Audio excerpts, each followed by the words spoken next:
जय श्री राम, जय श्री महाकाल आप सभी को। मैं एक धर्मशाला में हूँ अभी, और मैं बस निकल ही रहा हूँ, नहा धो के रेडी हुआ। मैं सोचा मैं अभी वीडियो बना देता हूँ ताकि फिर शाम हो जाती है यार, फिर आप लोग को बहुत वेट करना पड़ता है और ये मुझे बिल्कुल पसंद नहीं आता। और अभी मैं 10 मिनट पहले नीचे गया था तो मैंने 2 लोगों की बहस देखी, और उस बहस में दोनों ही लड़ रहे थे आपस में कि हिंदू धर्म में 33 प्रकार के देवी देवता हैं, 33 करोड़ देवी देवता हैं, और विषय बड़ा प्यारा है यार। तो मैंने सोचा कि चलो इसके ऊपर आज एक वीडियो बनाया जाए।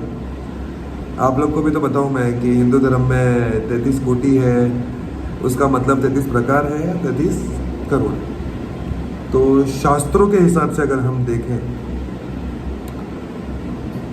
तो हिंदू धर्म में 33 प्रकार के देवी देवता हैं, जिसमें 12 आदित्य, 11 रुद्र, 8 वसु और 2 अश्विनी कुमार हैं। अब आप 33 प्रकार देवी देवता शास्त्रों के हिसाब से माने तो वो भी सही है, और 33 कोटि जिसमें 33 करोड़ देवी देवता आप अपने जैसे हम अपने मत के हिसाब से मानते हैं तो वो भी सही है, क्योंकि हिंदू धर्म एक लौता धर्म ऐसा है जहाँ हम हर चीज़ में भगवान ढूंढते हैं। जैसे जानवरों में भी भगवान हमने देखा है, हमने धरती में भगवान देखा है, आकाश में भगवान देखा है, सूर्य में भगवान देखा है, हमने हर चीज़, नदियों में भगवान देखा है, हमने हवा में भगवान देखा है, हम आपस में एक दूसरे में भगवान देखते हैं। तो हिंदू धर्म में ये एक बहुत प्यारी चीज़ है।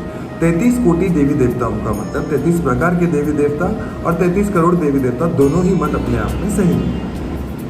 तो अब मैं आप लोग को समझाता हूँ 33 प्रकार के देवी देवता कौन कौन से हैं, जिसमें आप पकड़ लो 8 वसु।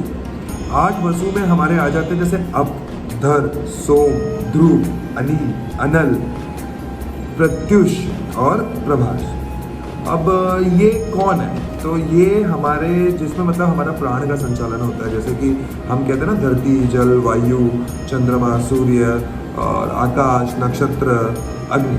तो ये 8 वसु में आ जाते हैं। और 8 वसु के बाद हमारे आते हैं 11 रुद्र। जैसे कि हमारे प्राण वायु के जितने भी हम लोग का प्राण तत्व रहते हैं ना, उनको हम लोग 11 रुद्र कहते हैं, जिसमें आ जाता है जैसे प्राणा, अपाना, समाना, व्याना, फिर उसमें आ जाता है उड़ाना, मतलब उदान जिसको हम कहते हैं, नाग, कर्म हम कहते हैं, करिकाल, देवदत्त, धनंजय और शिव। ये हमारे 11 रुद्रों में हैं। और 11 रुद्रों के बाद हमारे 2 अश्विनी कुमार, जिसे हम इंद्र और प्रजापति कहते हैं। तो इंद्र तो हमारा समझ लो आप ऊर्जा का प्रतीक। और उसके बाद हमारे आ जाते हैं 12 आदित्य। तो 12 आदित्य जो हमारे 12 ये है ना महीने, उनको हमने 12 आदित्य कहा। वो आदित्य क्यों कहे गए? क्योंकि उसी में पूरी आयु का हमारा मेल होता है। आयु उसी से चलती है, 12 महीने चलते हैं। तो जिसमें अभी जैसे कि 12 महीनों का नाम पकड़ लो तो वो 12 आदित्य हो गए। और अगर जैसे हमारे शास्त्रों में जिस तरीके से लिखा है, जिसमें लिखा है अंशुमान, फिर आर्यमन, इंद्र, त्वष्टा, फिर पुषा, धाता, पुर्जन्य, मित्र, भाग, वरुण, विवस्वान और विष्णु, ये हमारे 12 महीने हो जाते हैं। और 12 आदित्य जिसको बोलते हैं। तो ये टोटल मिला के अगर आप इनका कैलकुलेशन करोगे तो 12 आदित्य, 11 रुद्र, 8 वसु, 2 अश्विनी कुमार मिला के 33 प्रकार के देवी देवता। ये तो हो गया हमारे शास्त्रों के हिसाब से एक मत।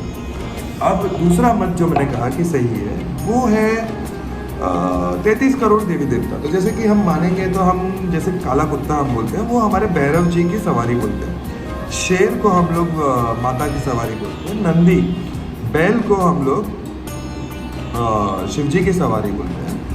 ऐसे ही नाग को भी हम पूजते हैं। ऐसे मतलब लगभग सभी जानवरों को हम लोग पूजा करते हैं। हम पर्यावरण की पूजा करते हैं, हम पेड़ों की पूजा करते हैं, जैसे हम नदी की पूजा करते हैं, हम वायु देव की पूजा करते हैं, हम सूर्य देव की पूजा करते हैं, हम चंद्रदेव की पूजा करते हैं, चंद्रमा देव की।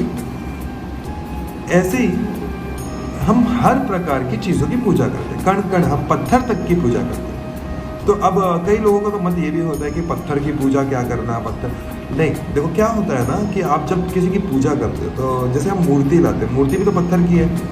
तो मूर्ति लाते हैं तो उसमें प्राण प्रतिष्ठित करना होता है उसको। अब कई लोग कहते हैं कि यार हर कोई तो प्राण प्रतिष्ठित नहीं कर सकता, क्योंकि हर किसी को वो श्लोक, वो संस्कृत के जितने भी मंत्र हैं वो किसी को नहीं आते, हर किसी को नहीं आते। वो वैसे देखा जाएगा तो आज के ज़माने में पूरे तरीके से तो लगभग किसी को ही नहीं आते, पर ठीक है, प्राण प्रतिष्ठित हम लोग फिर भी आज भी करते हैं। मैं आप लोग को बताऊं, अगर आप लोग एक पत्थर उठा लो, एक छोटा सा कंकड़ रास्ते में से जिस पे पता नहीं कितने लोगों की ठोकरें लगी हुई, एक छोटा सा कंकड़ उठा लो, उस कंकड़ को अपने पास रखो और सच में जिस भी आप अपने इष्ट, जिस भी देवताओं को उसको धो धा के स्वच्छ कर लेना पड़ेगा। जिस भी देवता को आप मानते हो ना, इष्ट मानते हो अपना, मतलब सबसे ज़्यादा प्रिय है आपके, उस देवता को मान के उसकी सच्चे दिल से पूजा करो। मैं आपको लिख के दे देता हूँ, उसके अंदर उस देवता का वास आना शुरू हो जाएगा। मतलब वास होना ये नहीं होता कि देवता उस उतने से पत्थर में समा जाएंगे। हमें देवता चाहेंगे ना तो ये पूरा विश्व है ना, पूरा विश्व, वो भी उन्हें नहीं समा पाएगा। देवता इतने हैं, शक्ति उनके अंदर ऊर्जा होती है, पर उनका एक कण, मतलब आपको कैसे समझो, ऊर्जा का एक प्रतीक, जैसे हम छाया मात्र बोलते हैं, छाया मात्र भी अगर उस पत्थर में आ जाए और वो छाया मात्र भी अगर उस पत्थर में आ जाता ना, तो पत्थर भी आपका कार्य करने लगेगा। पर उसके लिए सच्ची भक्ति और श्रद्धा बहुत ज़रूरी है। तो वैसे तो चलो मैं ये आपको समझाना चाह रहा था कि आप 36 करोड़ भी मानना चाहो तो वो भी सही है। पुराणों के हिसाब से 36 प्रकार है और 36 प्रकार के मैंने आपको नाम बता दिए। मैं दोबारा आप लोग को बोल देता हूँ, 12 आदित्य, 8 वसु, 11 रुद्र और 2 अश्विनी कुमार, जो कि हमारे 36 प्रकार के 33 प्रकार के देवी देवता हैं। अब हम चलो प्लस करते हैं आपके सामने। तो 12 आदित्य प्लस 11 कितना होता है, 11 ये रुद्र कितना होता है, 12 प्लस 11, आई मीन मैं हिंदी में थोड़ा सा वीक हूँ, तो 12 प्लस 11 कितना होता है, 23। 12 प्लस 11 इज 23। तो 23 ये हो गए 12 आदित्य और 11 रुद्र, उसमें 8 वसु जोड़ दो, कितना होता है 31, और उसमें 2 अश्विनी कुमार करोगे तो 33।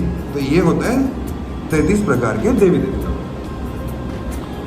सो होप आप लोगों को आज थोड़ा सा अच्छा लगा हो ये सुन के।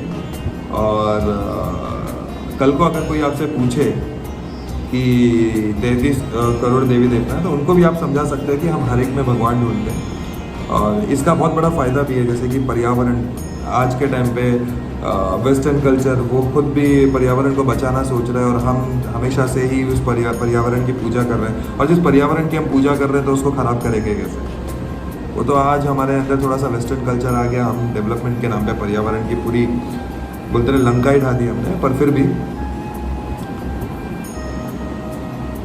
हमारे हिंदू धर्म के हिसाब से अगर हम आज भी पालन करें ना हर चीज़ का, तो हमारी धरती बहुत ही सुखद रहेगी और हमारा जीवन भी बहुत सुखद रहेगा। फिर मिलते हैं दोस्तों। जय श्री राम, जय श्री महाकाल।